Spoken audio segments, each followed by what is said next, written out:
what has frustrated me a little bit was the fact that when you catch all men, you're giving a side of what a typical predator might look like to the broader audience.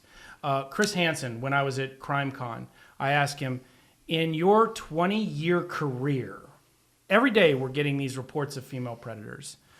It's personally impacted the people that are important to me in my life. I have seen the damage that comes from both boys and girls being hurt by female predators. In your 25 career, after making tens of millions of dollars, Mr. Hansen, have you ever caught a woman?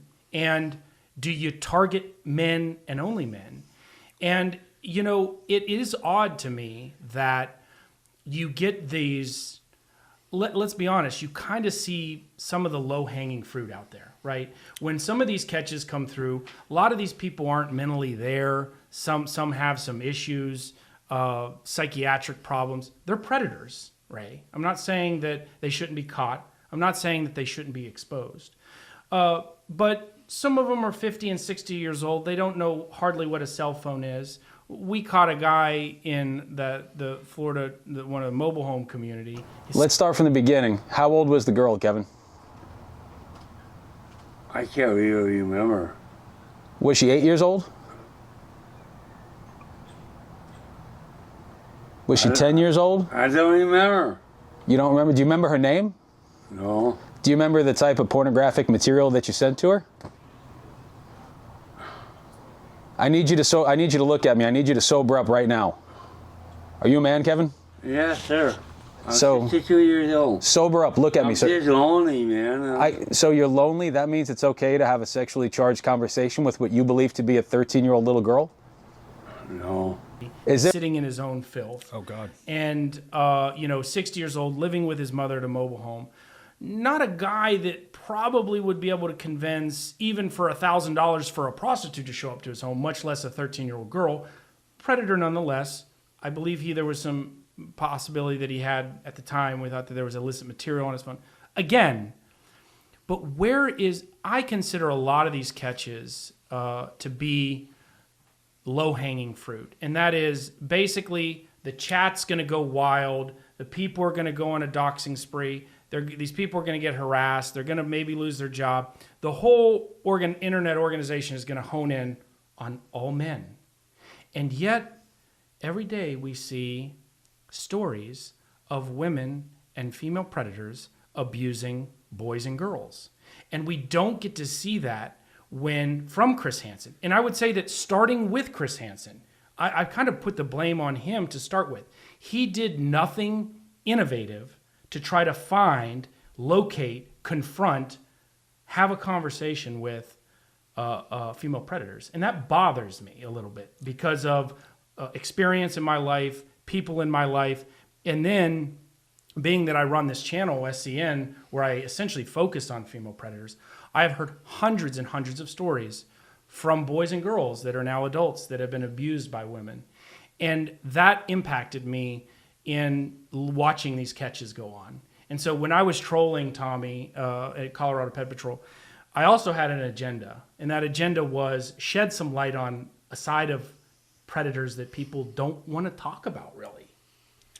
I'm actually going to I'm going to attack that on 3 different levels. So the first thing for the low-hanging fruit, are you familiar with like the sex tourism industry at all? Sex tourism. International, Yeah. People think that they can leave the U.S. or when we catch guys that are relatively unexceptional men without someone who, the reason we don't see a ton of CEOs getting caught is they can get on a private yacht, they can go to the Philippines, they can go to the Maldives, they can go to these places where this type of behavior is celebrated, protected, and they can do it under the cloak of money, prestige, and power and anonymity. Like that's why. On occasion, I remember PvP caught a Sony executive. Do you remember that one about 4 or 5 years ago? And on occasion, you'll find a guy. I believe that he lost his job and everything. I think he, I don't know exactly what happened, but that Epstein list, it's like when someone owns their own private island off the coast of the Bahamas. So the Epstein list that we're waiting for Pam Bondi to release we're waiting for that longer all than the Democrats and the liberals, but none of the conservatives or Republicans. The Epstein list almost took as long to put out as you did to put out the Florida catches. I'm going to throw that out, a little shade. But so that the first part of that is the reason there's a lot of low hanging fruit is that a lot of guys with a ton of money can buy you. It can buy you invincibility. It can buy with enough money you can do just about anything you want to do. And so that's why, like, at our level of investigative journalism, I used to have this crazy thought. Like, I wanted to go undercover. I'm ridiculous. I sound like a 40-year-old Avenger right now. I wanted to go to one of these places with like a hidden camera and expose, see who do we see at these islands? Is it a CEO of McDonald's? Is it a CFO of Tesla? Is it a certified financial analyst? Elon Musk might. Well, that wasn't. You said the CEO of Tesla. I thought I wanted to go to one of these places and see what kind of people do you see there. Do they take away your cell phones? That's like the Diddy parties, the Epstein list. So the people, like, we have limited resources. Even the big catching teams, like Alex and Tommy, obviously the first two that come to mind. They have OSINT, like open source intelligence, and they have multiple decoys work in multiple states, and these guys drive tons. They work a lot, but there's only so many resources that they have. And before I even touch on the female predator, you said you want to see what predators look like. We see young athletic ones, we see old decrepit ones, we see white, we see black, we see Indian, we see Asian. So granted, it doesn't look like anything, but to your point, they do all look like men. And if you look at like the female, like the Black Widow, right? She spins a web, she pulls everything. Most of the female predators, there's nothing, they don't seem to appreciate the anonymity of, internet exchange and internet hookups, for lack of a better term. They're teachers, they're counselors, they're coaches, they're neighbors, they're medical. For some reason, the female predators always seem to have a personal attachment, in real life. Otherwise, they're not to say that some of these stings don't catch people that have abused people, but these are decoys.